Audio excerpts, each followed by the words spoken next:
한국갤럽이 우리 대표팀에서 가장 인상적인 활약을 한 선수를 조사한 결과 28년 만에 배드민턴 여자 단식에서 금메달을 딴 안세영 선수가 꼽혔는데요. 안세영과 문체부 장미란이 만나서 면담을 하고 심지어 사석에서 안세영이 그동안 언론에 털어놓지 못했던 사적인 비밀까지 모두 털어놓았다고 하는데, 그 자리에 있던 사람의 말로는 안세영은 덤덤히 자신의 피해를 고백했음에도 오히려 장미란이 엄청난 눈물을 흘려서 주체가 안 될 정도였다고 하는데요.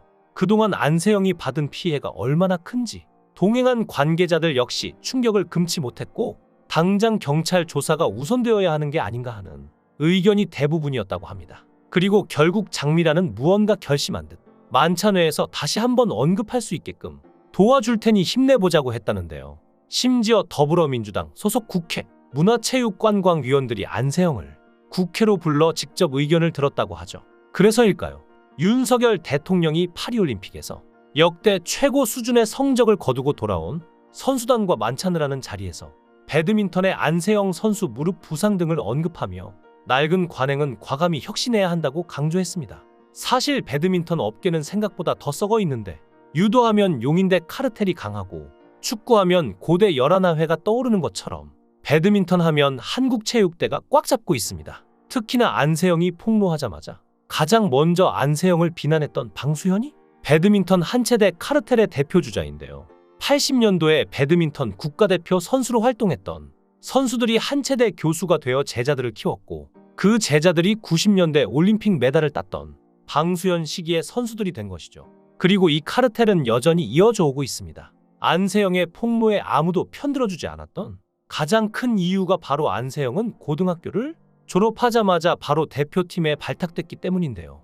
이번에 올림픽에 같이 나간 선수들은 한체대나 건국대 등 각자 파벌이 있어서 최악의 경우 도와줄 수 있는 동료라도 있지만, 안세영은 그런 동료가 하나도 없던 것이죠. 그나마 같은 고졸 출신인 선수들이 있었지만 성적을 잘 내지 못했기에 더욱 의견을 낼 수 없었을 것입니다. 심지어 배드민턴 한체대 카르텔의 핵심 인물로 알려져 있는 방수현이 나섰으니 어느 동료, 선배, 후배가 안세영을 보호하려고 나설 수 있었을까요?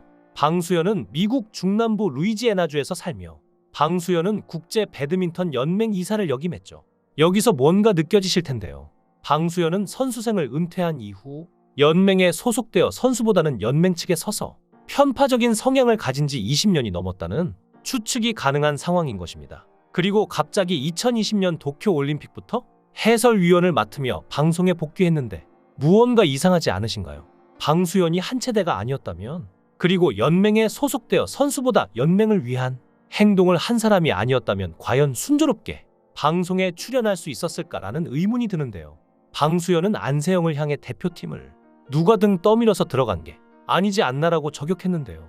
배드민턴 협회에서 사상 처음으로 안세영한테 개인 트레이너를 허용했다면서 그만큼 안세영의 몸 상태 회복을 위해 많은 걸 배려한 걸로 알고 있다고 주장했습니다. 그러면서 안세영만 힘든 게 아니다라며 모든 선수가 그런 환경에서 태극마크를 달고 뛴다고 지적적하며, 자신도 어린 나이에 대표팀에 들어가 그 시간을 다 겪었다며 대표팀을 누가 등 떠밀어서 들어간 게 아니지 않나라고 계속 강조했는데요. 또 안세영이 올림픽에서 금메달을 딴 뒤 협회의 부조리나 대표팀의 선수 보호 문제를 터뜨리려고 했겠지만, 그 발언으로 그를 도운 연습 파트너들, 감독, 코치들, 트레이너들의 수고가 간과된 것 같아 안타까웠다고 하는데요.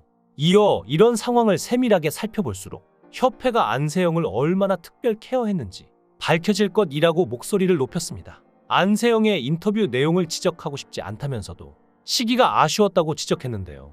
온 국민이 28년 만에 여자 단식에서 나온 올림픽 금메달을 축하하는 경사스러운 날에 올림픽 금메달 회견장에서 작정하듯 폭탄 발언을 했다는 사실이 너무 안타까웠다고 말하면서, 그 인터뷰로 인해 올림픽에 출전하는 다른 선수들과 이슈들, 성적들이 묻혔다고도 덧붙였습니다. 방수현의 인터뷰 내용만 들어보면 마치 안세영이 협회에게 특별 대우를 받으면서 케어까지 받아놓고는 막상 금메달을 따니 그동안 받은 특혜는 싹 잊어버리고 협회를 향한 폭로를 했다는 것처럼 느껴지는데요.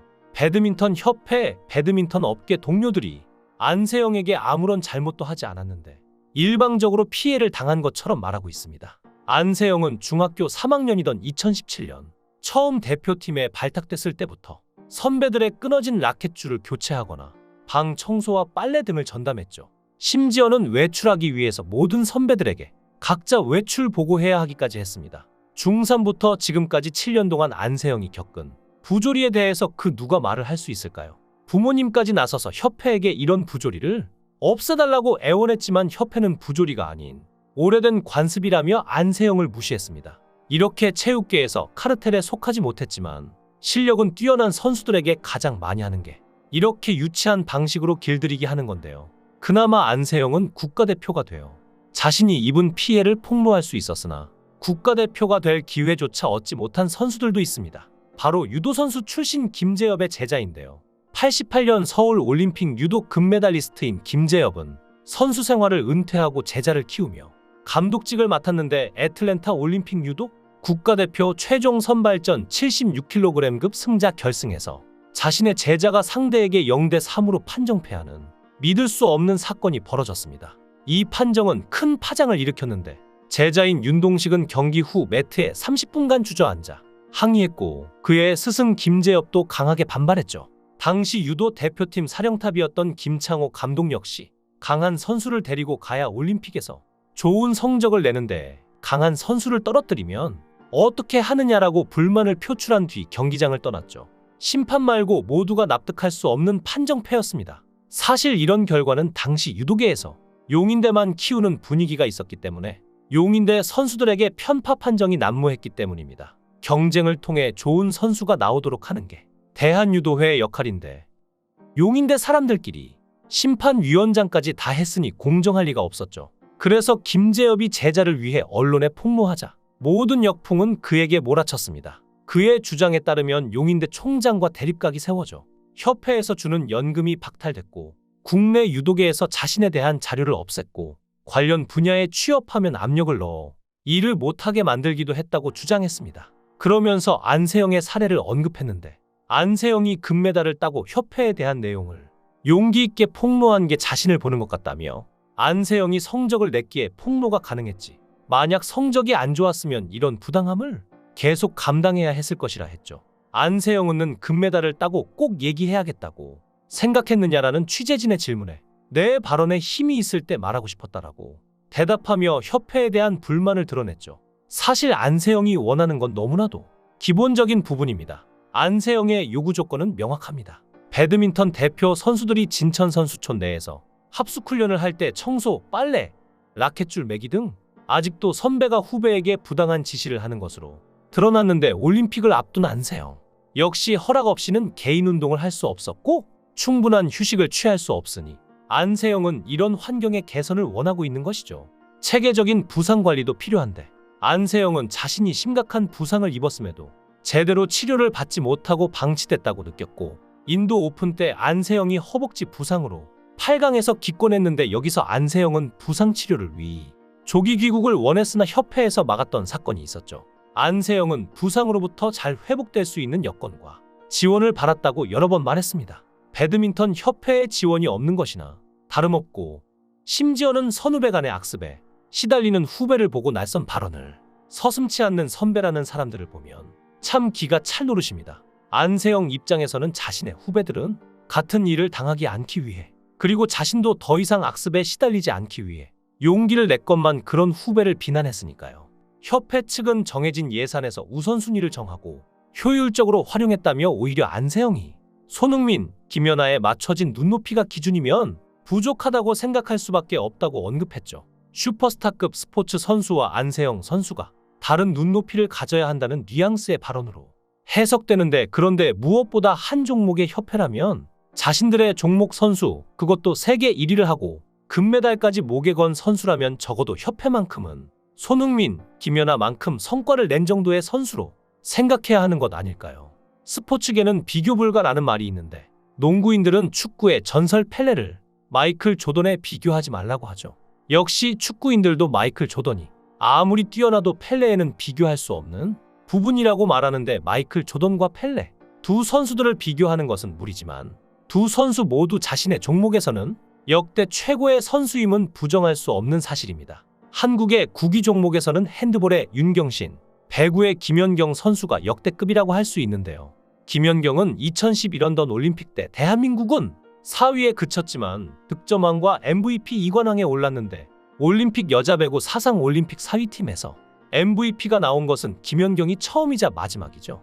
김연경은 세터 출신이기 때문에 리시브, 토스, 서브 등 기본기가 완벽하고 스파이크도 세계 정상급이기 때문에 최고 선수라는 평가를 받는 것입니다. 윤경신은 무려 8차례나 세계 남자 핸드볼 최고 무대인 분데스리가 득점왕을 차지했죠. 그렇기에 배구와 핸드볼인들이 김연경과 윤경신이 축구 월드스타 손흥민과 대한민국의 피겨 스케이팅 역사를 새로 쓴 김연아와 비교해서 조금도 뒤지지 않는다고 입을 모아 말하는데요.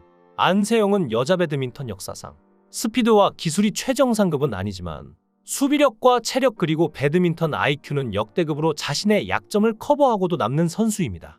안세영은 2023년 8월 일본의 아카네 야마구치를 제치고 세계 랭킹 1위에 오른 이후 58주 동안 세계 최강의 자리를 유지하고 있는 선수죠. 그러니까 배드민턴 협회는 말할 것도 없고 배드민턴을 사랑하거나 즐기는 300만이 넘는 동호인들에게는 안세영이 축구의 리오넬 메시나 야구의 오타니 쇼헤이에 못지않은 세계 최고의 선수일 수밖에 없습니다. 그런데 안세영에게 자신이 김연아, 손흥민인 줄 안다며 조롱하는 배드민턴 협회가 진정한 의미의 협회가 맞을까요? 선수를 생각한다면 비교가 될 수 없는 비교를 절대 하지 않았을 것 같은데요.